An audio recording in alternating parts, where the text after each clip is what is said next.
Okay, good evening, children. So we conducted one class in the early morning. Let us complete that lesson. Not breathing, not drinking.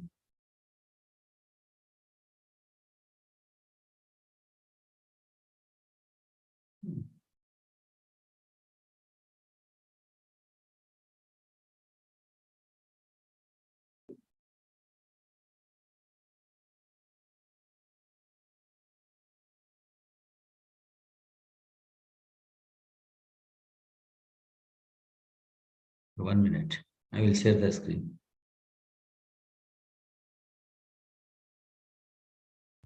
It is creating some problem.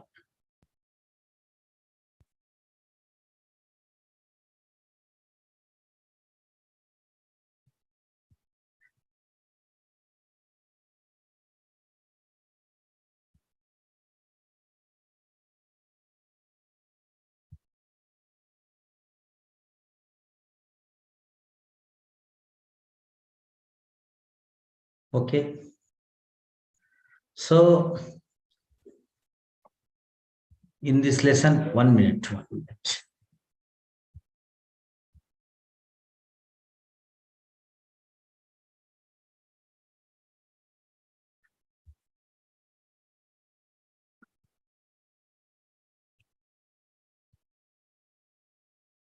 So in this lesson, Nani garu వినపడుతుందా? Is it clear? Yes, sir. Okay. So in this lesson, in the morning, we discussed about the of air pollution, pollution certificate, air pollution. So in this lesson, we are having these key concepts: composition of air, pollution certificate, air pollution, natural activities, human activities, harmful effects of pollutants, methods for controlling air pollution, water pollutants, prevention and controlling of water pollution, and 4 Rs. So in this, in the morning, we discussed about the composition of air, about the pollution and pollution certificate, about the air pollution, natural activities, and human activities. So we discussed about these 5-6 points. Particularly, composition of air is that one is very, very important. What I said about the percentages in the air, there is a nitrogen, oxygen, and carbon dioxide. These three are very, very important. I will show that the total. We will see. Okay, so these are the percentage: nitrogen percentage, oxygen percentage, and carbon dioxide percentage. These three are very important. Nitrogen plays very important role, which have the more in the air, that is 78%, and oxygen in the second place, that is with the 21%, and carbon dioxide with 0.03%. So 99% of the air composed with the nitrogen and oxygen only. Only carbon dioxide, it is with the 0.03%. And then we also discussed about the pollution. What is the pollution? The pollution is the entering of the harmful material into the any environment, whether it is the air, water, or soil, or even the sound pollution. This is called as the pollution. And then we discussed about the pollution under control certificate also. Which department it issues? Transport department. How much time is it valid? It is valid for 6 months, like that. The which type of vehicles has it been issued? The vehicles which are used the fossil fuels, like diesel and petrol, that vehicles are issued to that vehicles, they issue the control, that the certificate. And the what components are tested mainly about the carbon dioxide, carbon monoxide mainly, and then hydrocarbons also tested in that. So we also discovered the primary pollutants and secondary pollutants, and then natural activities which leads to the pollution. Those are the volcanic eruptions, forest fires, sandstorms, tsunamis, and decay of the organic matter and the pollen gas. These are the natural activities which causes the pollution, whether it is maybe water pollution or the air pollution. And then very important thing is the human activities, burning of fuels, vehicles, usage of vehicles, particularly which used by the vehicles which are used fossil fuels, that is the petrol and diesel. These vehicles, and then industries, nuclear power plants, and then power generation plants, particularly thermal power plants. Thermal power plants, and then fertilizers and pesticides used in the agriculture sector, and then deforestation, and also used about the chlorofluorocarbons, which are used in the refrigerators, air conditions, and aerosol sprays, and then mining. So these are the human activities which causes the air pollution, and then water pollution and other pollutions also. Then we will go to we discussed up to that point. So harmful effects of the pollutants. Pollutants, you know the meaning of the pollutants, which causes pollution, we called them as the pollutants. Which are the factors which causes the pollution, they are called as the pollutants. ఏవైతే కాలుష్యాన్ని కలుగజేస్తాయో వాటిని మనం ఏమంటామంటే కాలుష్య కారకాలు, pollutants అని చెప్పి అంటాం. ఫర్ ఎగ్జాంపుల్, మనము ఫాసిల్ ఫ్యూయల్స్ అనేటివి పొల్యూటెంట్స్, ఎందుకంటే అవి చేస్తాయంటే డీజిల్ కానీ పెట్రోల్ కానీ we called them as the pollutants, ఎందుకంటే వాటితోటి కాలుష్యం అనేది కలుగుతుంది కాబట్టి. So what are the harmful effects? ఈ కాలుష్య కారకాల వల్ల ఏ రకమైనటువంటి హానికరమైనటువంటి ప్రభావాలు ఉన్నాయి, వాటి వల్ల ఏమేమి ఉంటాయనే దానికి ఇంకొక 2-3 అంశాలు ఉన్నాయి. So one is the particulate matter. Particulate matter means రేణుయుత పదార్థాలు. We discussed about the dust, sand dust or the stone dust. We will get some of the dust when they are making the stones polishing. The dust will be entered in that process. That will be mixed with the air. That will be mixed in the water. So those are also mixed in the soil. We cannot see them, but they shows much impact on the environment. So it leads to the pollution, various pollutions, air pollution, water pollution, soil pollution also. That is the particulate matter. We say it is as the particulate matter. Dust and smoke spoil our class. Generally, you see dust and smoke. We cannot see them, but they can spoil our class and reduce visibility. అంటే మన కంటి చూపును కూడా తగ్గిస్తుంది, and also effect the buildings. అది buildings మీద కూడా effect చూపెడుతుంటుంది. You know about the Taj Mahal. Taj Mahal is affected by so many oil factories, so many industries are there near the Taj Mahal.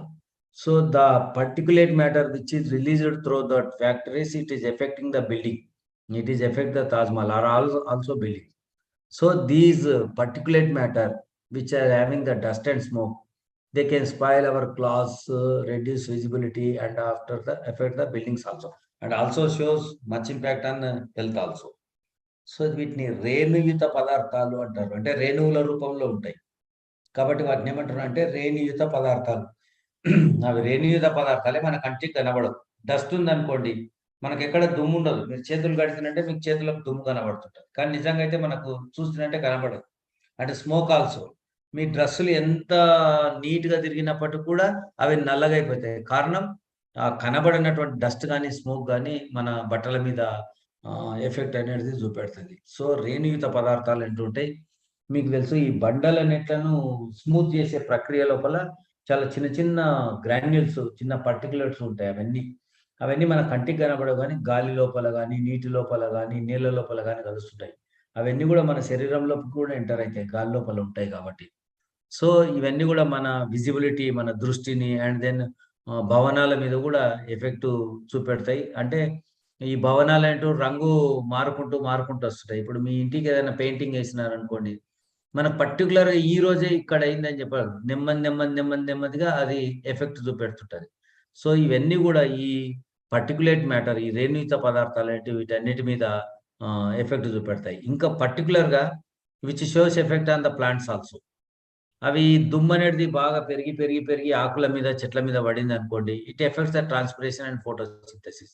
This is very important.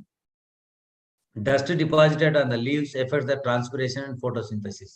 యాక్చువల్‌గా the leaves contains the stomata. మీకు తెలుసు, మొక్కల ఆకుల లోపల పత్రరంధ్రాలు అనేటివి ఉంటాయి. ఈ పత్రరంధ్రాల నుంచే కార్బన్ డయాక్సైడ్ లోపలికి వెళ్తుంది, ఆక్సిజన్ బయటకు వస్తుంది. దానికి తోడు the water which is observed by the roots, by the plants, they will leave the excess water through the stomata. That is called as the transpiration. You know the meaning of transpiration. Transpiration means the water which is absorbed by the roots. After utilizing the water, the excess water will be come out from the plant through the stomata of the leaves. That is called as the transpiration. Transpiration అంటే తెలుగులో మనం బాష్పోత్సేకము అని అంటాం. ఏమిటి బాష్పోత్సేకం అంటే, మొక్కలు వేళ్ళ నుంచి నీళ్ళను గ్రహిస్తాయి కదా, ఆ నీటిని అవి వాడుకున్న తర్వాత ఎక్కువైన నీటిని పత్రరంధ్రాల ద్వారా, ఆకుల్లో ఉండేటటువంటి పత్రరంధ్రాల ద్వారా బయటికి వదిలిపెడతారు. దాన్ని బాష్పోత్సేకం అంటారు. ఎప్పటికప్పుడు ఆ వాటర్ బయటికి వెళ్లాల్సిందే. అయితే ఏమైతుందంటే, if the dust is deposited on the leaves, ఒకవేళ డస్ట్ అనేది ఆ లీవ్ల మీద ఉంటే, మీరు రోడ్డు పక్కన ఉన్నటువంటి చెట్ల మీద నుండి బాగా డస్ట్ ఉంటుంది, వాటికి గ్రోత్ ఉండదు, ఈల్డింగ్ కూడా ఉండదు, అవి బాగా పెరగవు. దాని తర్వాత వాటికి ఏదైనా పంట వచ్చేటువంటి అంటే పంట రాదు సరిగ్గా. ఎప్పుడైతే వర్షం పడుతుందో ఆకులన్నీ ఏమైపోతాయి, మళ్ళీ ఆ దుమ్మంతా పోయి మళ్ళీ ఫ్రెష్ అయిపోతాయి. దెన్ వాటికి ట్రాన్స్పిరేషన్ కానీ, ఫోటోసింథసిస్, కిరణజన్య సమయక్రియ అంటాం కదా, ఆహారాన్ని మొక్కలు సొంతంగా తయారు చేసుకున్నటువంటి ప్రక్రియ, ఆ ప్రక్రియ అనేది కూడా బాగా ఎక్కువగా జరుగుతుంది. సో ఈ దుమ్ము అనేది ఏదైతే పర్టికులేట్ మ్యాటర్ ఉందో, రేణుయుత పదార్థాలు ఉన్నాయో, అవి మొక్కల మీద పెడితే కూడా మొక్కలకు కూడా అన్ని అవి గ్రోత్ ఉండదు, వాటి పెరుగుదల ఉండదు, అవి చేయాల్సినటువంటి పనులు అనేటివి చేయవు. So these are the harmful effects of the pollutants. మనుషుల లోపల అయితేనంటే it leads to the bronchitis and asthma. These are all related to the respiratory system. ఇప్పుడు దగ్గుతున్నాము, దాని తర్వాత రెస్పిరేటర్కు సంబంధించినటువంటి ఏ అంశం ఉన్నా కూడా, ఆస్తమా తెలుసు మీ ముసలు తగ్గి తెమ్మడలాగా వస్తుంటది. అదంతా కూడా దేని వల్ల వస్తుందంటే ఈ రేణుయుత పదార్థాల ద్వారానే వస్తుంది. అవి మన కంటికి కనబడవు, it enters in our respiratory system, ఆటోమేటిక్గా లోపలికి వెళ్తుంటాయి. Even control our nose structure, మన ముక్కు స్ట్రక్చర్ అనేది ఆపుతుంటది. వెంట్రుకలు ఉంటాయి కదా, వెంట్రుకలు ఆపుతుంటాయి. And then mucus which is present in the nasal cavity, ఈ ముక్కు రంధ్రాల లోపల ఉండేటటువంటి ఒక తేమ లాంటి ఇది కూడా ఆపుతుంటది. మీరు ఎప్పుడన్నా ముక్కు లోపల నుంచి ఇట్లా చూసుకోండి, మీకు దుమ్ము అనేది వస్తుంటది. అంటే కంటి కొలంలో పక్కల నుంచి తీస్తే కూడా మనకు దుమ్మంతా కనబడుతుంటది. ఎందుకంటే ఈ మొయిశ్చర్ ఏదైతే ఉందో, తేమ అనేది ఏదైతే ఉందో, అది లోపలికి ఎంటర్ కాకుండా చూస్తుంది. ఈ పర్టికులేట్ మ్యాటర్ని, ఈ రేణుయుత పదార్థాలు ఎంటర్ కాకుండా మన బాడీ ట్రై చేస్తుంది. ఈవెన్ దో ఒక ఎక్కువ సంఖ్య లోపల ఎంటర్ అవుతుందంటే అది లోపలికి వెళ్ళే అవకాశం ఉంటుంది. So it leads to the bronchitis and asthma. These two are the diseases which is related to the respiratory system. And then automobile present lead oxide causes the anaemia and brain damage. మనం automobiles లోపలంటే ఇప్పుడు ఈ బండ్లు ఉన్నాయి కదా, కార్లు, లారీలు, ఇవన్నీ వీటన్నిటి లోపల చెప్పిన లెడ్ పెట్రోల్ అని వాడుతుంటారు. దాని లోపల లెడ్ ఆక్సైడ్ అనేది ఒకటి రిలీజ్ అవుతుంది. ఈ లెడ్ ఆక్సైడ్ ఏదైతే ఈ ఆటోమొబైల్ కి సంబంధించి ఉందో, it cause the anaemia. Anaemia అంటే రక్తహీనత. సో ఎనిమియా అని అంటే ఇంత రక్తం ఉండాలని అంత ఉండకపోవడం అనేది, రెడ్ బ్లడ్ సెల్స్ అనేది ఎంత ఉండాలని అంత ఉండకపోవడం లాంటి దానికి దారితీస్తుంది. And even leads to the brain damage, మెదడు దెబ్బతినేటటువంటి అవకాశం కూడా ఉంటుంది. సో పొల్యూషన్ అనేది చాలా ఈజీగా అనిపిస్తుంది కానీ it shows much impact on the human beings. So these particulate matter, రేణుయుత పదార్థాలు అంటే చాలా చాలా డేంజర్. And then mercury. పాదరసం కూడా బయటకు వచ్చింది అనుకోండి, it leads to the Minamata disease. అదొక డిసీజ్. మినిమాటా అనేటటువంటి ఒక డిసీజ్ ను చూపెడుతుంది. దానివల్ల ఏమైతే నర్వస్ సిస్టమ్ మీద ఇంపాక్ట్ చూపెడుతుంది, నాడీ వ్యవస్థ మీద పనిచేస్తుంది. మినిమాటా డిసీజ్ అంటే నాడీ వ్యవస్థ పనితీరు సక్రమంగా లేకుండా చేసేది. సో ఏవైతేనంటే ఎలిమెంట్స్, ఏదైతే components we are using in so many things, అంటే రకరకాల అంశాల లోపల వాడేటటువంటివన్నీ కూడా it leads to the pollution. ఆ పొల్యూషన్కు దారితీసిన అన్ని కూడా రకరకాల మీద మనకు ఇంపాక్ట్ అనేది చూపెడుతుంది. అండ్ దెన్ హైడ్రోజన్ సల్ఫైడ్, ఇది ఒక రకమైనటువంటిది, ఇది కూడా ఒక అంశం. ఈ హైడ్రోజన్ సల్ఫైడ్ అనేది కూడా మీకు రాటనిక్ స్మెల్ ఉంటుంది, ఏమంటారు, కుళ్ళిపోయిన కోడిగుడ్ల వాసన ఉంటుంది. హైడ్రోజన్ సల్ఫైడ్ అనేది కుళ్ళిపోయిన కోడిగుడ్ల వాసన అని ఉంటుంది హైడ్రోజన్ సల్ఫైడ్. సో ఇది ఏం చేస్తుంటే సిల్వర్ ఆబ్జెక్ట్స్ ను నల్లగా చేస్తుంది. అంటే వెండి ఏమన్నా ఆభరణాలు కానీ, వెండి పాత్రలు కానీ, వెండి వస్తువులు ఉంటే కూడా తొందరగా నల్లగా అయిపోతాయి ఈ హైడ్రోజన్ సల్ఫైడ్ వల్ల. సో పెయింటింగ్స్ అవన్నీ కూడా బ్లాక్ అయిపోతాయి, పెయింట్స్ ఇవన్నీ కూడా నల్లగా అయిపోతాయి. సో ఈ హైడ్రోజన్ సల్ఫైడ్ ఏదైతే రాటనిక్ స్మెల్ ఉంటుందో, it also shows impact and so many objects. అది పెయింటింగ్ కావచ్చు, సిల్వర్ మెటీరియల్ కావచ్చు, వీటన్నిటి మీద ఎఫెక్ట్ అనేది చూపెడుతుంది. So these are the effect of the pollutants. ఇవన్నీ కూడా ఈ దానివల్ల చూపెట్టేటువంటిది. And then one is the carbon monoxide. నేను మీకు ఉదయం చెప్పినాను, స్మోక్ వస్తుంది చూడండి, వైట్ కలర్ లోపల స్మోక్ వస్తుంది కదా, ఇట్ ఈస్ ఇన్, ఆ స్మోక్ అనేది ఎట్లా ఉంటుంది అంటే it is in white colour. ఆ స్మోక్ అనేది వైట్ కలర్ ఉంటుంది, దాంట్లో కార్బన్ డైఆక్సైడ్ ఎక్కువ ఉంటుంది. సో ఒకవేళ థిక్గా బ్లాక్గా ఒకవేళ వచ్చింది అనుకోండి smoke law, it belongs to the carbon monoxide. So when compared with the carbon dioxide, carbon monoxide is very dangerous. It is a poisonous gas. So కాబట్టి బాగా నల్లగా వచ్చేటటువంటి దాన్ని పీల్చుకునే ప్రయత్నం చేయాలి, దూరంగా ఉండాలి. అది చాలా ఎఫెక్ట్ చూపెడుతుంది, మన రెస్పిరేటరీ సిస్టమ్ మీద చాలా ఎఫెక్ట్ చూపెడుతుంది. సో ఒకవేళ అది మన బాడీ లోపలికి ఎంటర్ అయ్యి, if it is observed by the haemoglobin, that the blood, మీకు తెలుసు బ్లడ్ అనేది రెడ్ కలర్ లో ఉంటుంది మన బాడీ లోపల. Why it is in red colour? Because of the haemoglobin. Haemoglobin అనేది ఉంటుంది మన బ్లడ్ లోపల, అందువల్లనే అది ఎర్ర రంగు లోపల ఉంటుంది. సో ఈ హిమోగ్లోబిన్ ఏం చేస్తుంది అంటే ఈ కార్బన్ మోనాక్సైడ్ తోటి అటాచ్ అయిపోతుంది. అంటే ఆక్సిజన్ పీల్చుకుంటాం మనం, ఆక్సిజన్ తో పాటు కార్బన్ మోనాక్సైడ్ పీల్చుకునే పరిస్థితి ఉంటే లోపలికి పోయినప్పుడు ఓసారి హిమోగ్లోబిన్ పీల్చుకొని అది కార్బాక్సీ హిమోగ్లోబిన్ గా మారుతుంది. ఈ కార్బాక్సీ హిమోగ్లోబిన్ వల్ల రెస్పిరేటరీ ప్రాబ్లమ్స్ వస్తాయి. Everything leads to the respiratory system problems. And then suffocation, గాలి ఆడనటువంటి స్థితి వస్తుంది మనకు. గాలి ఆడనటువంటి స్థితి లోపల వస్తుంది, సరైన ఆక్సిజన్ లేదన్నటువంటి స్థితి వస్తుంది. So carbon monoxide is very dangerous when compared with the carbon dioxide. ఎందుకంటే అది లోపలికి వెళ్ళిందంటే మన బ్లడ్ లో ఉన్నటువంటి హీమోగ్లోబిన్ తోటి కలిసి అది కార్బాక్సీ హీమోగ్లోబిన్ గా మారుతుంది. దీనివల్ల మనకు రెస్పిరేటరీ ప్రాబ్లమ్స్ అనేటివి వస్తాయి. సో ఇది మనకు జనరల్ గా harmful effects of the pollutants. ఇంకొక విషయం ఏంటంటే ఎయిర్ పొల్యూషన్ వల్ల వచ్చేటటువంటి ఇంకా కొన్ని సమస్యలు ఏంటంటే ఓజోన్ డిప్లీషన్ జరుగుతుంది. అంటే ఓజోన్ పొర అనేది క్షీణిస్తుంది. డిప్లీషన్ అంటే ఓజోన్ పొర అని ఉంటుంది మన ఎన్విరాన్మెంట్ పైన, మనల్ని ప్రొటెక్ట్ చేస్తూ భూమి పైన సుదూరం లోపల మనకు ఓజోన్ పొర ఉంటుంది. నేను దీని గురించి కూడా చెప్పిన, నేను క్లోరో కార్బన్స్ గురించి మాట్లాడినాను. రిఫ్రిజిరేటర్స్, ఎయిర్ కండిషన్స్ తయారు చేసేటప్పుడు ఉత్పత్తి అవుతాయని చెప్పినాం. ఈ క్లోరో కార్బన్స్ వాతావరణం పైభాగంలోకి వెళ్ళి అక్కడ ఉన్న ఓజోన్ పొరకు రంధ్రాలు పడేటట్లు చేస్తుంది. అట్లా రంధ్రాలు పడితే ఏమవుతుంది, అల్ట్రా వైలెట్ రేస్, అతి నీల లోహిత కిరణాలు అనేటివి ఏవైతే సూర్యుడి నుంచి వస్తున్నాయో అవి భూమిపైకి పడతాయి. అట్లా భూమిపైకి పడితే చాలా ఎఫెక్ట్ చూపెడుతుంది ప్లాంట్స్ మీద, ఎనిమల్స్ మీద, హ్యూమన్ బీయింగ్స్ మీద. అట్లా పడకుండా ఇది కాపాడుతూ ఉంటుంది ozone layer. It protects from the UV rays. అయితే ఎయిర్ పొల్యూషన్ అనేది ఎక్కువైతుందంటే then it leads to the ozone depletion. Ozone అనేది క్షీణించే అవకాశం ఉంటుంది. And then it leads to the greenhouse effects, హరిత గృహ ప్రభావం అని అంటారు. అంటే ఈ కార్బన్ డైఆక్సైడ్, కార్బన్ మోనాక్సైడ్ లాంటి గ్యాసెస్ చాలా చాలా పెరిగిపోతాయి. అవి ఎంత ఉండాలనో అంతకంటే ఎక్కువ పెరిగిపోయే అవకాశం ఉంటుంది. దానివల్ల it leads to the global warming.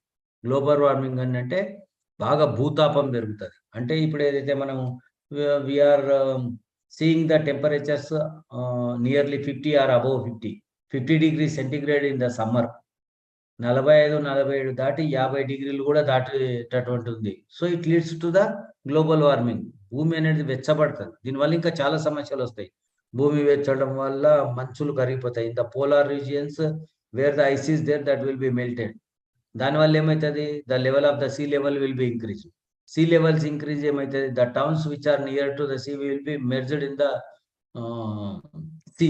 సముద్రాల లోపల కలిసే అవకాశం ఉంటుంది. సో ఇవన్నీ చాలా సమస్యలు అనేవి ఎయిర్ పొల్యూషన్ తోటి వచ్చే అవకాశం అనేది ఉంటుంది. Global warming means temperatures increase కావడం, వేడెక్కడం, భూమి అనేది వేడెక్కడం, దాన్ని భూతాపం అని అంటాం.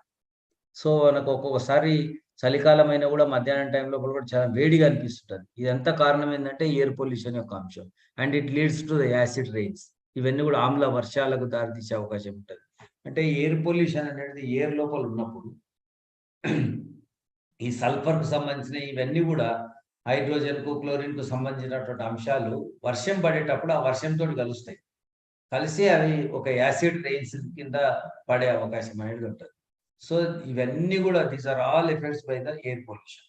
ఇవన్నీ కూడా వాయు కాలుష్యం ద్వారా వచ్చేటటువంటి గాలి కాలుష్యం కూడా అంటారు దీన్ని.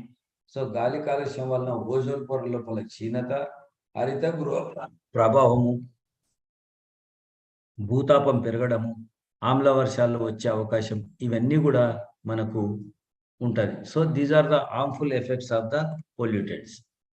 సో ఏం చేస్తానంటే ఈ గాలి కాలుష్యం తగ్గుతుంది. నేను గాలి అన్నా వాయు అన్నా ఒకటే చూడండి, గాలి కాలుష్యము వాయు కాలుష్యం ఏదైనా సరే. How to prevent or control the air pollution, methods for controlling air pollution. గాలి కాలుష్యాన్ని నియంత్రించే విధానాలు ఏం చేస్తానంటే దీన్ని పూర్తిగా నిరోధించే కంటే ఏం చేస్తే మనం తగ్గించే అవకాశం ఉంటుంది. ఏం చేస్తే మనం తగ్గించామనేది కొన్ని మెథడ్స్ అనేవి ఉన్నాయి. ఆ మెథడ్స్ మనం చూసే ప్రయత్నం చేద్దాం. ఓకే, ఏంటివి ఆ మెథడ్స్ అంటే, tall chimney should be installed in factories. మీరు ఫ్యాక్టరీ గుర్తంటే పెద్ద చిమ్నీ చూపెడుతుంటారు. ఒక పెద్ద చిమ్నీ ఉంటుంది, పొడవుగా ఉండే స్ట్రక్చర్ ఉంటుంది చూడండి, దాని నుంచి పొగ వస్తుంటుంది. So tall chimneys should be installed in factories. అన్ని కర్మాగారాల లోపల, అన్ని ఇండస్ట్రీస్ లోపల, పరిశ్రమ లోపల చిమ్నీస్ పెద్ద పెద్దవి పెట్టాలి, పొడవైన చిమ్నీస్ పెట్టాలి. Tall chimneys should be installed in factories. ఎందుకొరకంటే మన భూ వాతావరణాన్ని దాటి కొంచెం పైకి పోయేటట్లు, అక్కడనే పోయేటట్లుగా మనకు ఉండేటట్లు ఉండాలి. లేకపోతే ఇక్కడ చుట్టుపక్కల ప్రాంతాలకు ఈ పొగ వదిలిన పొగ రాకుండా ఉండడానికి వీలుగా టాల్ చిమ్నీస్ వాడాలి. ఉత్త చిమ్నీస్ అనేది వాడడమే కాదు, ఆ చిమ్నీస్ లోపల ఎలక్ట్రోస్టాటిక్ ప్రెసిపిటేటర్స్ కూడా వాడాలి. ఈ థర్డ్ పాయింట్ ఉంది చూడండి, install electrostatic precipitators in chimneys. Chimney లోపల ఈ ఎలక్ట్రోస్టాటిక్ ప్రెసిపిటేటర్స్ వాడితే ఏమైందంటే ఈ పొగ అనేది ఒక మసిలాగా దాంట్లోకి అంతా చిమ్నీలకు అతుక్కుంటుంది, దాంట్లో గోడలకు. ఆ గోడలన్నింటిలోకి వెళ్ళి మనం తీసుకొని ఓ దగ్గర తీసుకొని మనం వేరే దగ్గర డంప్ చేసుకోవచ్చు. ఆ గాలిలో కలవకుండా చేయొచ్చు, దాన్ని వాటిని గాలి లోపల కలవకుండా చేయొచ్చు. దాన్ని ఎలక్ట్రోస్టాటిక్ ప్రెసిపిటేటర్స్ చిమ్నీలు పెట్టాలి. అంటే చిమ్నీస్ లోపల ఎలక్ట్రోస్టాటిక్ ప్రెసిపిటేటర్స్ పెట్టాలా. ఆ చిమ్నీలు కూడా ఎట్లా ఉండాలి, చాలా పొడవుగా ఉండాలి. ఉంటే ఏవైతే ఎలక్ట్రోస్టాటిక్ ప్రెసిపిటేటర్స్ చాలా వాటిని అక్కడనే ఆపేస్తాయి. మిగిలిన ఏమన్నా ఉన్నా కూడా మనుషులకు, పశువులకు, జంతువులకు వీటన్నిటికీ ఎఫెక్ట్ కాకుండా ఉండేటట్లుగా విడుదల చేయబడతాయి గ్యాసెస్, హార్మ్ఫుల్ గ్యాసెస్. సో ఈ రెండు చేయాలి, ఫ్యాక్టరీలకు సంబంధించి లేదా ఇండస్ట్రీస్కి సంబంధించి. And then very important is that fuel burning equipment should be used to burn fuel completely. మనము ఉదయము లేదా మాట్లాడేటప్పుడు ఏమని చెప్పినాం, ఎక్కడైనా కూడా తక్కువ మండుతుంటే మనకు పొగ వస్తుంది, బాగా మండుతుంటే పొగ రాదు చూడండి. If it burns completely, if the fuel will be burn completely, we get less smoke. So ఒకవేళ బర్నింగ్ అనేది తక్కువ ఉందనుకోండి, we will get more smoke. So the equipment which we are using in the vehicles or which we are using the factories where the smoke is released, so in that area the equipment should be used to burn fuel completely.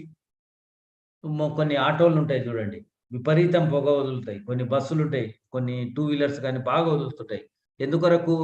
Because the equipment used in that 2 wheelers or 4 wheelers, it is not burning fuel completely. అంటే దాంట్లో వాడేటటువంటి ఏదైనా machinery పాడైపోయింది, అందువల్ల fuel అనేది burn కాకుండా ఉంటుంది. Even though they are using the kerosene also. వాళ్ళు ఏదో డీజిల్ పెట్రోల్ వాడాల్సింది వాడకుండా కిరోసిన్ వాడతారు. అందువల్ల అది ఆ మెకానిజం పని చేయకపోవడం వల్ల విపరీతమైన పొగ వస్తుంది. ధర తక్కువ ఉంటుందని అవన్నీ వాడతారు. So it leads to the air pollution. So fuel burning equipment which we are using that must be burn fuel completely. అది మొత్తం పూర్తిగా ఫ్యూయల్ కంప్లీట్గా బర్న్ చేసేటట్లుగా ఉండాలి. Okay. And then maximum use the non polluting fuels like CNG, compressed natural gas అని అంటాం, సహజ వాయువు అని అంటారు. ఈ సహజ వాయువు లాంటివి మనం వాడుతున్నంటే మనకు పొల్యూషన్ అనేది ఉండదు. ఉదయం కూడా చెప్పినాం, నేచురల్ గ్యాస్ సిఎన్జి కానీ ఎలక్ట్రిక్ వెహికల్స్ కానీ వీటన్నిటి నుంచి పొగ రాదు. కాబట్టి ఇటువంటి వాడడం వల్ల మనం గాలి కాలుష్యాన్ని తగ్గిస్తాం. CNG vehicles you see in Delhi లోపల ఎటువంటి పరిస్థితి లోపల మనకు పొగ వచ్చేటటువంటి వెహికల్‌ను వాడడానికి వీలే లేదు. పెట్రోల్, డీజిల్ వెహికల్‌ను కూడా వాడడానికి వీల్లేదు. అసలు పబ్లిక్ ట్రాన్స్‌పోర్ట్, బస్సులు అటువంటి వాటి లోపల ఖచ్చితంగా సీఎన్‌జీవే ఉంటాయి. ఒకవేళ ఆ సీఎన్‌జీవి కాకుండా ఉన్నటువంటి వాడిన దాని లోపల ఏమాత్రం స్మోక్ వచ్చినా they will take serious action because it is highly polluted area.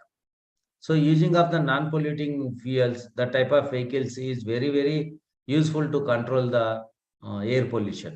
And then use catalytic converts which improves quality of fuel.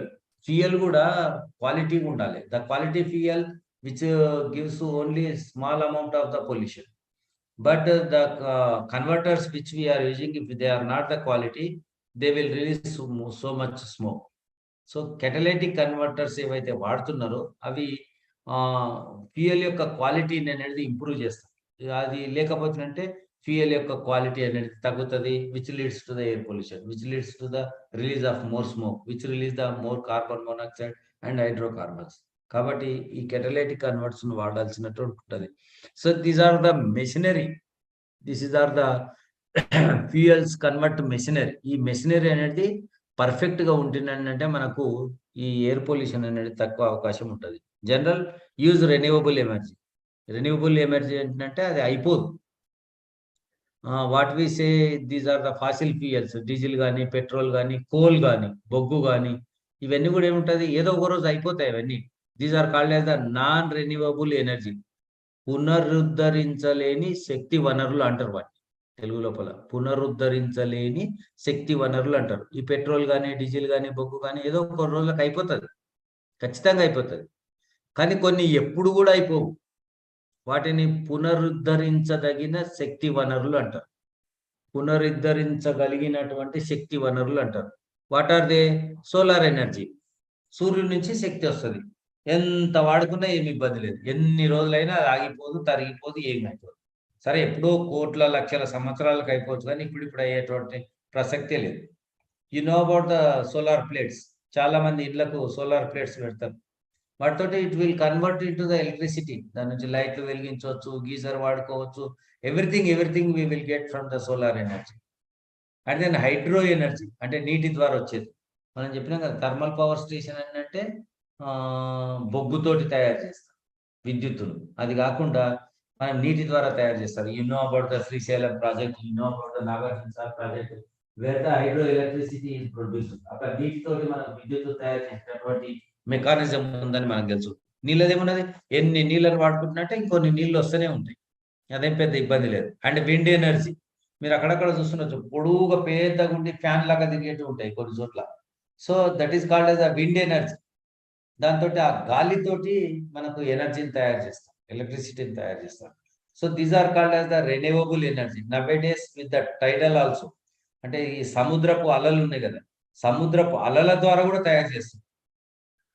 So ఇక్కడ ఇవన్నీ కూడా we called it is the renewable energy.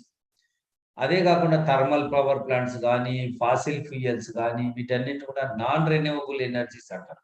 దానివల్ల ఏమవుతుంది, ఎక్కువ పొల్యూషన్ అవుతుంది. అవి ఏదో రోజు అయిపోతాయి, అయిపోయినాక అవి మళ్ళీ రీఫిల్ కావు. బట్ దీస్ రెన్యూవబుల్ ఎనర్జీ అయిపోదు, అది ఎప్పటికప్పుడు ఫిల్అప్ అవుతుంటుంది. Solar, hydro, wind energy, tidal energy ఇవన్నీ కూడా ఎప్పటికప్పుడు అవుతుంటాయి. So these are called as the renewable energy. So use unleaded petrol. Unleaded పెట్రోల్నే వాడాలి. మన దగ్గర లీడెడ్ పెట్రోల్ కూడా దొరుకుతుంది, which leads to the pollution. And then plantation programmes. చాలా ఈ అన్నిట్లకు ఏంటంటే మనం డిఫారెస్టేషన్ గురించి మాట్లాడినాం. So reforestation is very important. అంటే మళ్ళీ అడవులను నింపడం, రీఫారెస్టేషన్, తగ్గిపోయిన అడవుల్ని మళ్ళీ నింపడాన్ని మనం ఏమంటాం అంటే రీఫారెస్టేషన్ అని చెప్పంటాం. That is the plantation programmes, reforestation అని చెప్పంటాం. So these 8 actions, these are 8 methods which control the air pollution. ఈ ఎయిర్ పొల్యూషన్ గాలి వాయు కాలుష్యాన్ని తగ్గించడానికి 8 పద్ధతులు కొద్దిగా ఉపయోగపడతాయి. అంటే ఇంకా అనేక పద్ధతులు ఉంటాయి కానీ these are the major methods to control the air pollution.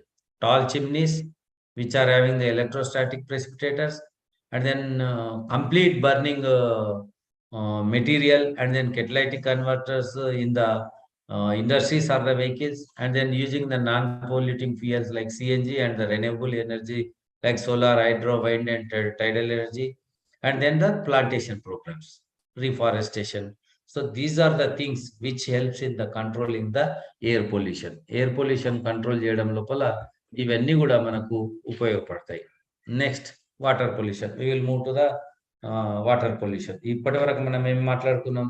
Air pollution గురించి మాట్లాడుకున్నాం, and then how to control the air pollution గురించి మాట్లాడుకున్నాం. Now we will move to the water pollution. So pollution అంటే ఏమనుకున్నాం? హార్మ్ఫుల్ ఫ్యాక్టర్స్ ఎన్విరాన్మెంట్లోకి enter కావడాన్ని pollution అన్నాం. ఈ హార్మ్ఫుల్ ఫ్యాక్టర్స్ ఒకవేళ గాలి లోపలికి ఎంటర్ అయితే we called it as the air pollution. If it enters into the water we say it is as the water pollution. మంచి నదిలో నీళ్లు ఉన్నాయనుకోండి, if it is mixed with the sewage water then it becomes the polluted. ఒక నదిలోనో ఒక చెరువులోనో ఒక వాగు లోపల మంచి నీళ్లు ఉన్నాయి, దానికి మనం మురికి నీళ్లు ఈ బాత్రూంలో మోర్లయో నీళ్లు కలిపినాం అనుకోండి, then it becomes the polluted water. అది నీటి కాలుష్యం అయిందని చెప్పి అంటారు. లేదా ఒక ఫ్యాక్టరీ నుంచి కొంత కెమికల్స్ వస్తున్నాయి, that will B dumped in the water resources. అదని తీసుకపోయి ఏదైనా నీటి వనరులో కలిపింది అనుకోండి, ఒక నదికో లేకపోతే ఒక చెరువుకో ఒక సరస్సుకో ఒక వాగుకు కలిపినండి, ఆ నీళ్ళన్నీ పాడైపోతాయి. So it becomes as the polluted water. So ఎక్కడైనా కూడా హార్మ్ఫుల్ కాంపోనెంట్స్ను తీసుకొచ్చి నీటి వనరు లోపల కలిపితే, వాటర్ రిసోర్స్లో కలిపితే it leads to the water pollution. So the contamination of water with unwanted and harmful substances, అంటే హానికరమైనటువంటి కోరుకోదగని మంచివి కానటువంటి కాంపోనెంట్స్ ఏవైతే వాటర్ లోపల కలుస్తాయో these leads to the water pollution. So what are they? Sewage, మురికి నీళ్లు, లేకపోతే చెత్త చెదారం తీసుకుపోయి నీళ్ళల్లో వేస్తుంటారు, పువ్వులు వేస్తుంటారు, లేకపోతే ఇంకేదో వేస్తుంటారు, అంతా చెత్త ఏదైనా కూడా. సో నీరు లోపల ఏది వేయరాదు, sewage water. And toxic chemicals which released from the industries or factories. Toxic chemicals అంటే టాక్సిక్ కెమికల్స్ ఇండస్ట్రీస్ నుంచి వస్తాయని అనుకున్నద్దు. Toxic chemicals also comes from the agriculture work also. మనం పురుగులను చంపడానికని పెస్టిసైడ్స్ని కొడతాం. ఆ పెస్టిసైడ్స్ కొట్టిన అన్ని ఏమైపోతాయి? భూమి మీద కూడా పడతాయి. ఎప్పుడైతే వర్షం పడుతుందో ఆ వర్షం ఈ భూమి మీద పడడంతో కలుపుకొని it leads to water pollution. అది ఒకవేళ గాలిలో కలిస్తే ఎయిర్ పొల్యూషన్ అవుతుంది, భూమి మీద పడుతుందంటే సాయిల్ పొల్యూషన్ అవుతుంది. ఒకవేళ వర్షమో లేకపోతే ఆ పంటకు వాడడానికి ఇరిగేటెడ్ వాటర్ ఇస్తుందంటే ఆ వాటర్లో కలిస్తే it becomes the water pollution. And then one another thing is that ఒకవేళ అట్లా భూమి మీద పడ్డప్పుడు వర్షం పడ్డది అనుకోండి, వర్షపు నీళ్లు భూమి లోపలికి ఇంకుతాయి. So it becomes the ground water. ఆ గ్రౌండ్ వాటర్ అంతా కూడా పొల్యూట్ అయిపోతుంది. బయట ఉన్నదే కాదు, ఈవెన్ గ్రౌండ్ వాటర్ కూడా పొల్యూట్ అయిపోతుంది. ఎందుకంటే ఆ వర్షపు నీళ్ళతోటి కలిసి these chemicals enter into the water table, soil యొక్క లేయర్స్ లోపలికి ఎంటర్ అయిపోతాయి, వెళ్ళిపోయి కింద ఉన్న గ్రౌండ్ వాటర్లో కూడా చేరుతాయి.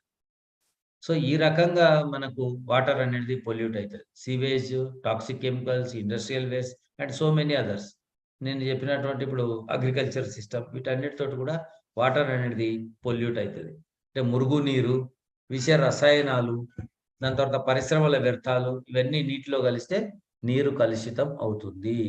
జనరల్గా నదులు ఉంటాయి, సరస్సులు ఉంటాయి, వాటికి వెళ్ళి మనం మురుగునీరు కానీ చెత్త కానీ వేస్తుంటారు కదా, ఆ నీళ్లు కలవడం కానీ, లేకపోతే వ్యవసాయం లోపల వాడినటువంటి పురుగు మందులు కానీ ఎరువులు కానీ అవన్నీ వాన నీళ్ళు పడ్డప్పుడు భూమి లోపలికి చేరుతాయి. లేకపోతే పైన నేల పైన కూడా నీళ్ళన్నీ కూడా ప్రవహించి ఏదో నదిలోనో వాగులోనో చెరువులోనో కలుస్తాయి కదా, అదంతా కూడా నీటి కాలుష్యానికి దారితీస్తుంది. అట్లనే ఫ్యాక్టరీలు, కర్మాగారాలు, ఇండస్ట్రీల నుంచి వచ్చేటటువంటి కెమికల్స్ ఏవైతే రసాయనాలు ఉంటాయో వాటికి కూడా కలిసినట్టే నీళ్ళు అనేటివి వేస్ట్ అవుతాయి.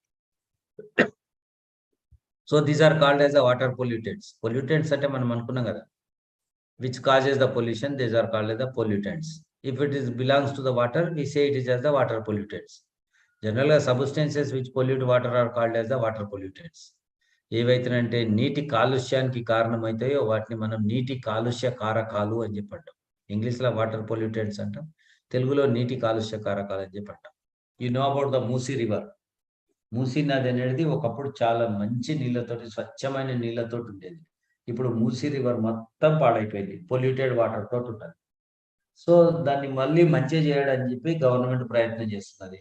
సో 4-5 అంశాలు ఉన్నాయి దాంట్లో యాక్షన్ ప్లాన్ లోపల. అంటే ఈ మూసీ రివర్ను మళ్ళీ మంచి చేయడానికి చేసేటటువంటి method.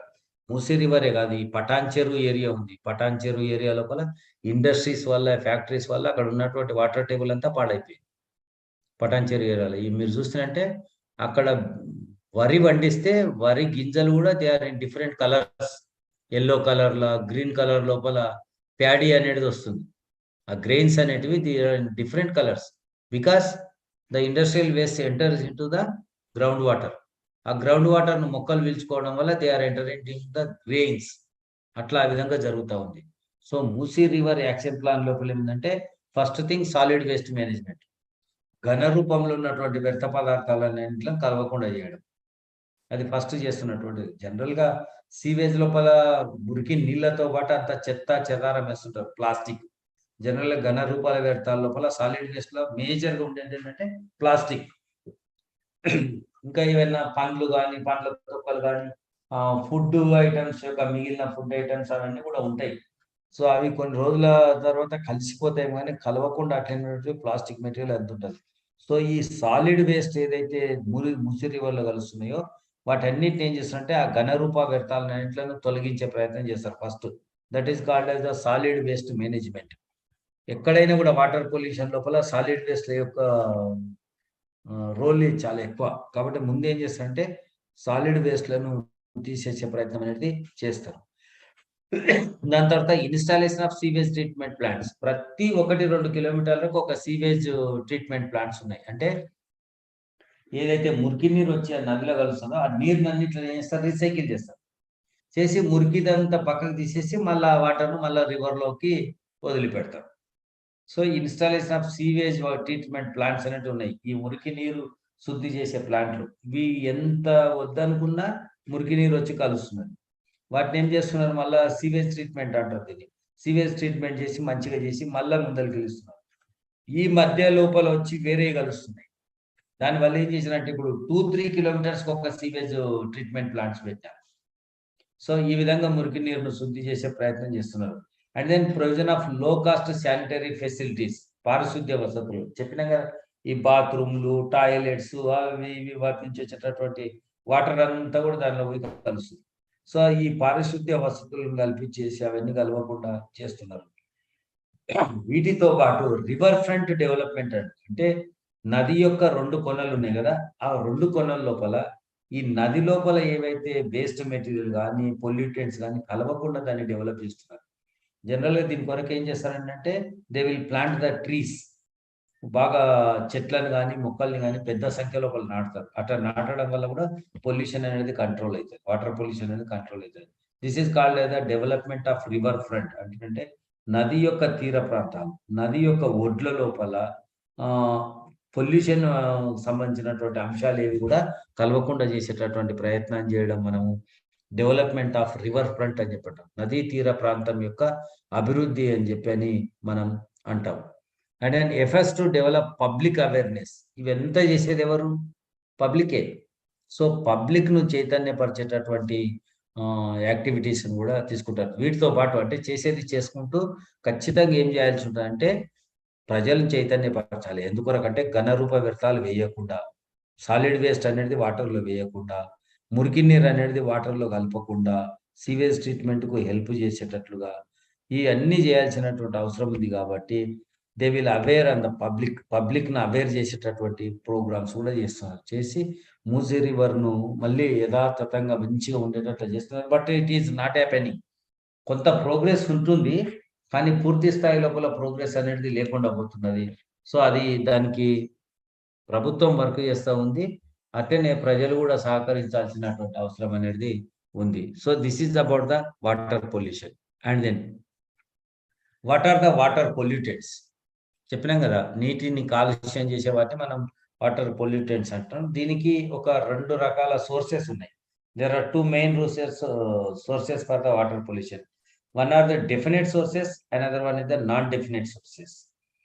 So what are the definite sources means we can say directly, we can say this is the reason for the water pollution. We can identify the source. దీని వల్లనే జరుగుతుంది నీటి కాలుష్యం అని మనం గుర్తుపట్టవచ్చు. That we called as the definite sources. నిర్దిష్ట కారకాలు అంటాం. అంటే నిర్దిష్టంగా దేని వలన నీటి కాలుష్యం జరుగుతుంది అని చెప్పేదాన్ని మనం డెఫినెట్ సోర్స్ అంటాం, నిర్దిష్ట కారకాలు అని అంటాం.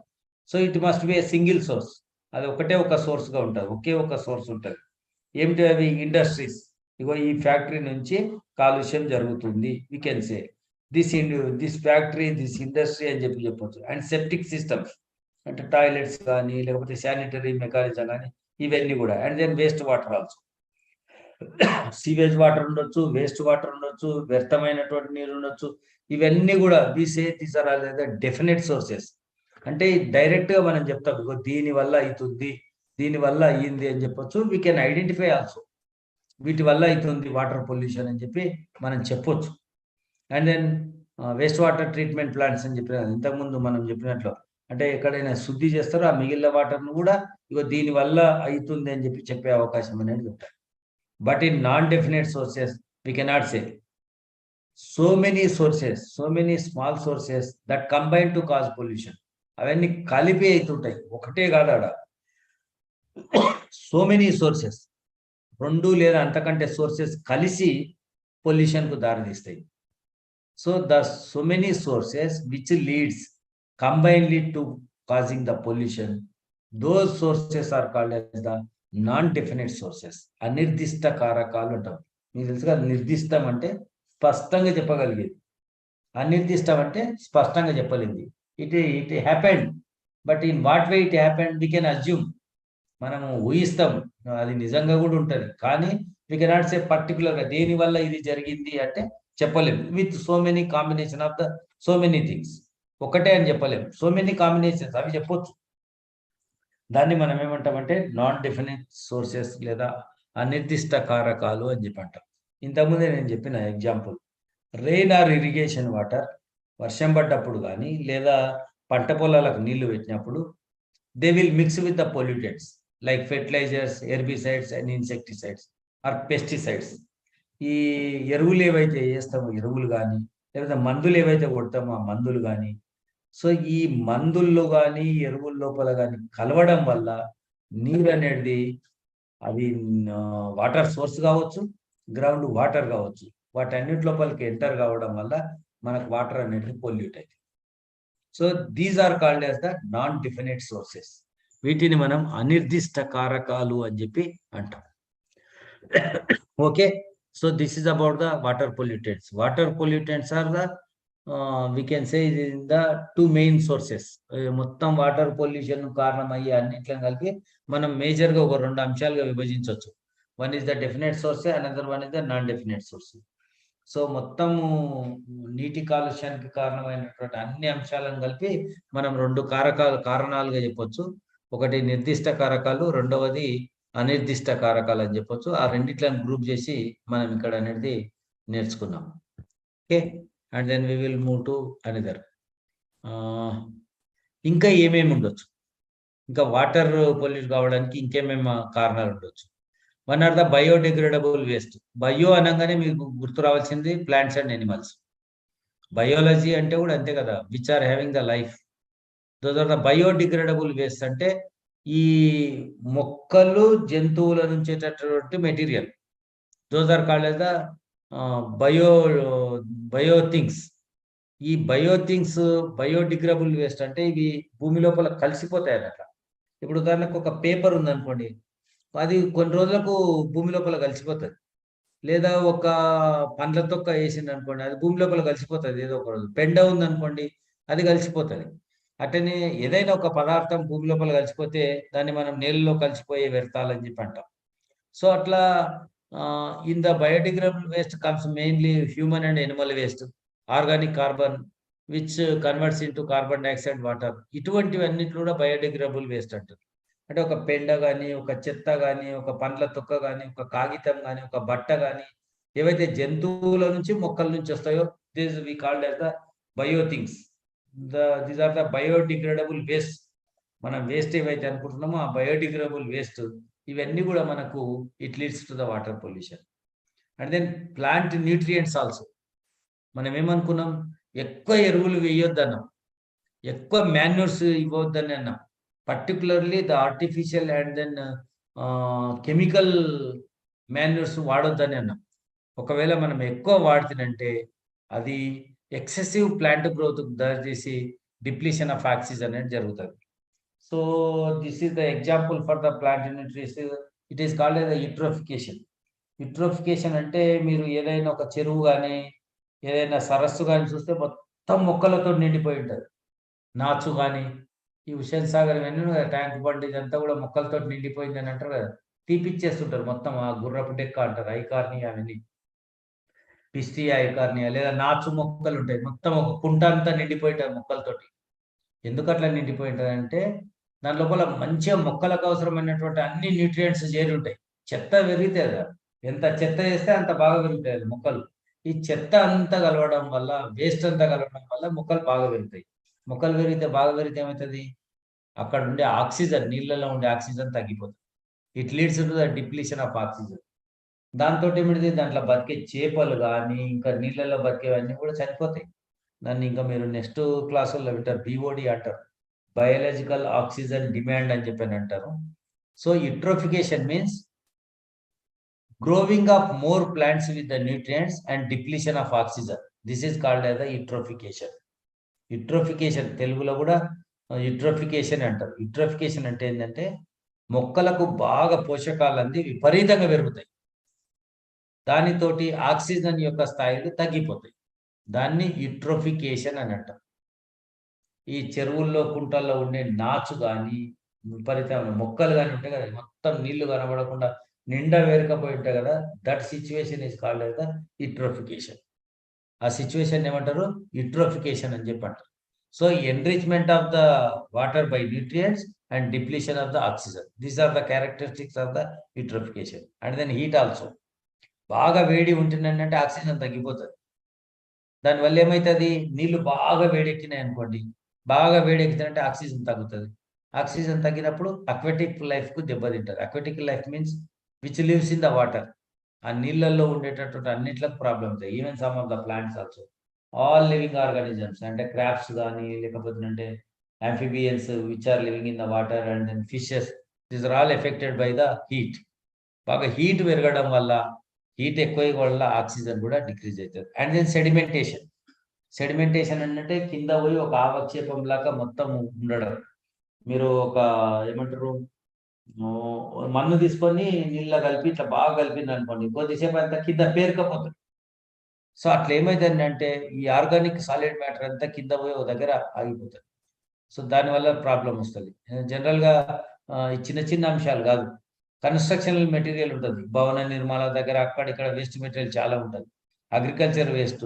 అండ్ దెన్ లాగింగ్, నేను వాటర్ లాగింగ్ గురించి చదివినా, మనం 8th లెసన్ గురించి చదివేటప్పుడు నీటి నిల్వ ఉండే పరిస్థితి లోపల, ఫ్లడ్డింగ్, వరదలకు సంబంధించినటువంటి అంశాలు, ఇవన్నీ కూడా it leads to the water pollution. వీటన్నిటి వల్ల కూడా నీటి కాలుష్యం అనేది జరుగుతుంది.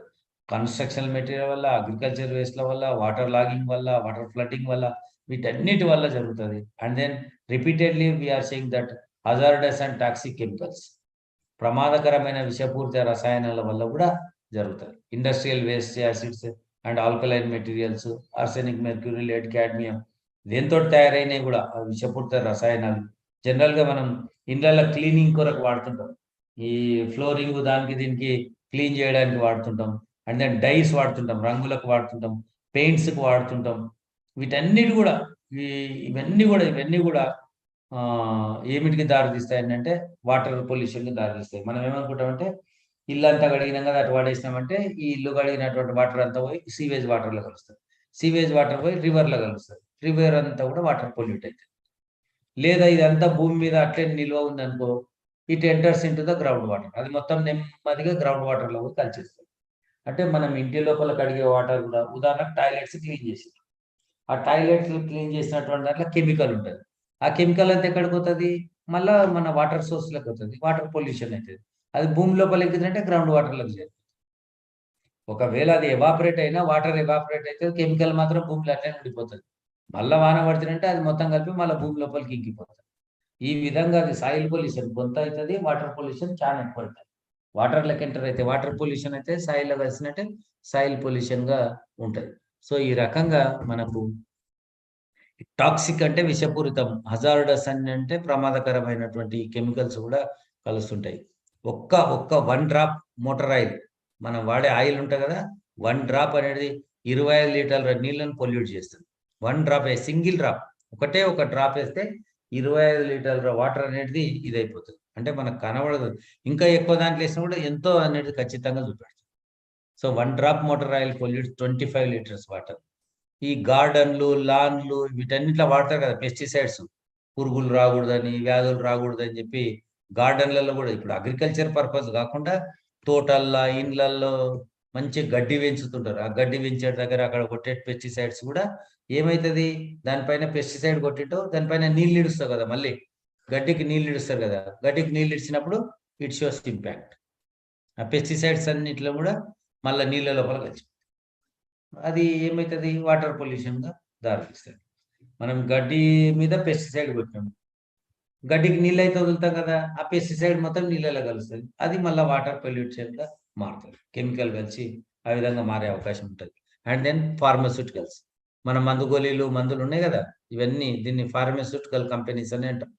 ఈ ఫార్మస్యూటికల్ కంపెనీ లోపల మొత్తం ఏవైతే మెడిసిన్స్, లోషన్స్, సబ్బులు మనం వాడే సబ్బులు ఉన్నాయి కదా, సబ్బు తయారు చేసే కంపెనీల వల్ల నష్టము, సబ్బు నీళ్లు మళ్ళా నీళ్ళలో కలవడం వల్ల కూడా కష్టమే. లోషన్స్ కూడా అంతే, మెడిసిన్స్ కూడా అంతే. మెడిసిన్స్ తయారు చేసేటివన్నీ కూడా దానిలో డంపింగ్ చేస్తారు, దాంట్లో కూడా సెడిమెంటేషన్స్ ఉంటాయి. అవన్నీ కూడా సెడిమెంట్ అయిన అన్నిట్లో తీసుకుపోయి నీళ్ళలో కలుపుతారు, లేదా భూమిలో కలుపుతారు. ఎప్పుడైనా వాన పడ్డప్పుడు ఆ భూమి లోపల ఉన్నటువంటి నీటితోటి కలిసి గ్రౌండ్ వాటర్లోకి ఎంటర్ అవుతుంది. సో మనం ఊహించినటువంటి రంగాల వల్ల వాటర్ పొల్యూషన్, ఏదైనా వాటర్ పొల్యూషన్ అవుతుంది. ఎనీ కెమికల్ నువ్వు ఏ దానికైనా వాడు, ఆ కెమికల్ అనేది కూడా నీటి దానికి అనేది తగ్గే అవకాశం ఉంటుంది. సో నీటి కాలుష్యాన్ని ఎట్లా తగ్గించవచ్చు మనం చదివినాం కదా, how to control the air pollution, అట్లనే how to control the water pollution. ఒకసారి చూద్దాం. Toxic industrial waste should be treated chemically before discharging into water.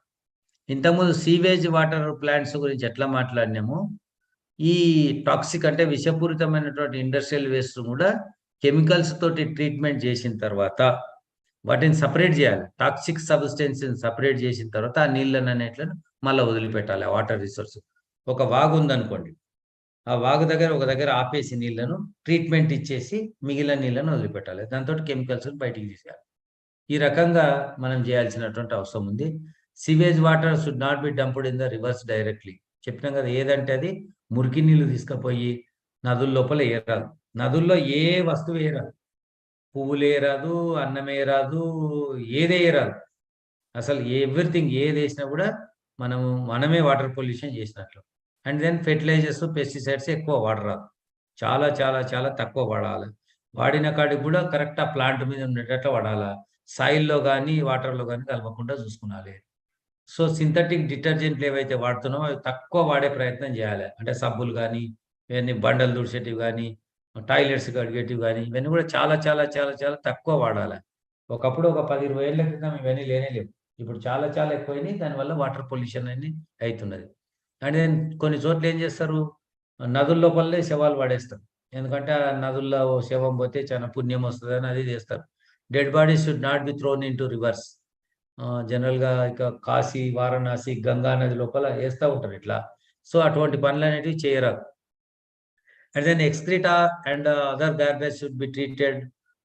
దాన్ని ఏదైనా వాడుకునాలి. ఉదాహరణకు పెండ ఎంత ఉంటుంది, ఆ పెండ అనేది కూడా వాన నీళ్ళు వచ్చినప్పుడు అదంతా కలిసి మళ్ళీ పాడవుతుంటుంది. మనం చెప్పినా కదా బయోడిగ్రేడబుల్ వేస్ట్ అని.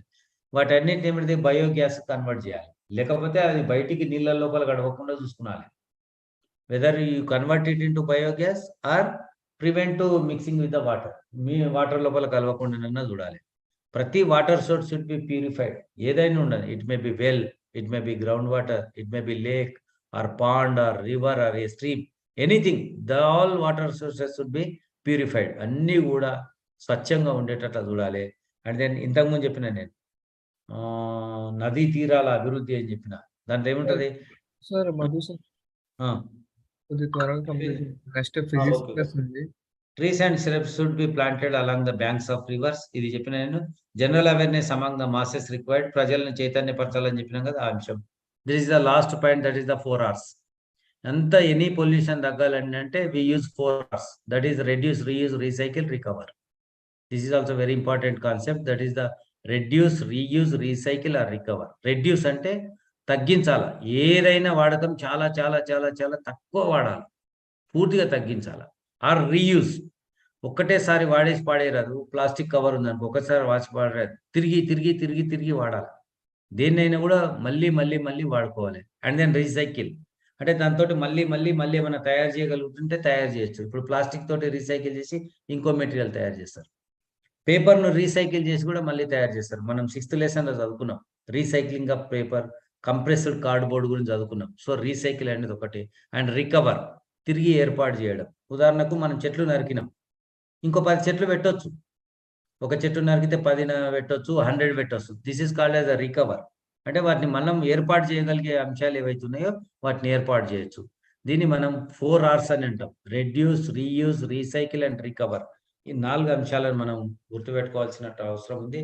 So this is about the this lesson, that is the 10th lesson. So మనం చాలా డీటెయిల్డ్గానే ఈరోజు ఉదయం కొన్ని కాంపోనెంట్స్, ఇప్పుడు కొన్ని కాంపోనెంట్స్ చదువుకున్నాం. దీంతో మనకు ఈ లెసన్ అనేది కంప్లీట్ అయింది. ఇంకొక లెసన్ మాత్రం ఉంది, we will take tomorrow evening. ఇంకొక రేపు ఆ లెసన్ రేపు సాయంత్రం తీసుకుందాం. మార్నింగ్ ఏమొద్దు ఇంకా early morning. So we will complete tomorrow. మన సిలబస్ రేపు కంప్లీట్ చేద్దాం. ఎల్లుండి కావలిస్తే ఒక 2 క్వశ్చన్ పేపర్స్ అనాలిసిస్ చేద్దాం. లాస్ట్ ఇయర్ పేపర్లను కొంచెం అనాలిసిస్ చేసే ప్రయత్నం అనేది చేద్దాం. సో ఏమైనా డౌట్స్ ఉంటే చూడండి. సార్ ఓకే, విల్ ఏమన్నా డౌట్స్ అవి ఉంటే మనం రేపు క్లాస్ లోపల మాట్లాడుకుందాం. బాగానే టైం అయింది కాబట్టి. స్టూడెంట్స్ కోసం నెక్స్ట్ క్లాస్ ఫిజిక్స్ క్లాస్ ఉందండి. నెక్స్ట్ ఇమీడియట్ గా ఫిజిక్స్ క్లాస్ ఉంది. ఎవరు కూడా లీవ్ కావద్దు, ఉండండి అందరూ. ఫిజిక్స్ క్లాస్ కంటిన్యూ అవుతుంది. ఎవరు చారీ సార్ తీసుకుంటున్నారా sir? Yes sir, yes sir. So Chari sir is continuing his class, physical science class. కాబట్టి ఎవరు వదిలిపెట్టొద్దు, కంటిన్యూ చేయండి. ఈ పాఠం ఏమైనా డౌట్స్ ఉంటే we will discuss tomorrow. Nani గారు రేపు evening 6:30, 6:40 as it is time కి మన క్లాస్ ఉంటుంది. We will complete tomorrow our lesson. Morning తీసుకుంటారా సార్? మార్నింగ్ తీసుకున్నామంటారా 6:30కా? Yes sir. సార్ జాయిన్ అయిపోయింది సార్ మీరు. ఓకే ఓకే సార్ 6:30 తీసుకుంటారు సార్, మీ ఇష్టం.